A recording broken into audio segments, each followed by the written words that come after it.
بسم الله الرحمن الرحيم زانيان ما كتب كان يعني بسم الله الرحمن الرحيم دس بيك دول بر كان هو كاره يكمل يعني لبر القرآن بسم الله الرحمن الرحيم دس بيك دو ابتداء كدو بقرآنه دوم يعني لبر القرآن فرماني كردوه بخوي النواب بسم الله الرحمن الرحيم كافرمي اقرأ بسم ربك الذي خلق جاب جكرني فرماني الله سبحانه وتعالى سيم يعني القرآن نهي كردوه كهيتشتيه بيش بخي بسر الله ورسوله لا تقدموا بين يدي الله ورسوله بوين هي كشان جاب جكردوه هيشان بيش نخستوه بسر الله ورسولك شوارم يعني لبروي رسول الله صلى الله عليه وسلم هر ناميك نسيبير كتابك نسيبير صلحيك كردوه بسم الله الرحمن الرحيم دسي بكردوه بويا بشان رسول الله شكوتون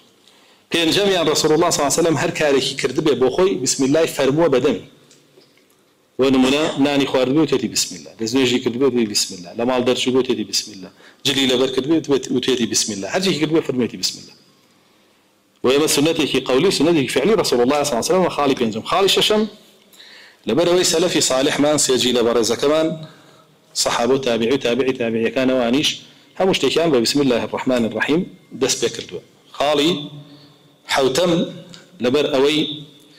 كبسم الله الرحمن الرحيم بركتي الله ين بسرا برجاني وبيان بينه والله جل جلاله كومشيان بكا وهوكاريان بكا والله جل جلاله مصاحبيان بكا لقال أنا بك ركان بين نقصاني برنسل لبر أم حوت خاله علماء بسم الله الرحمن الرحيم لبشي كتب كان يناكن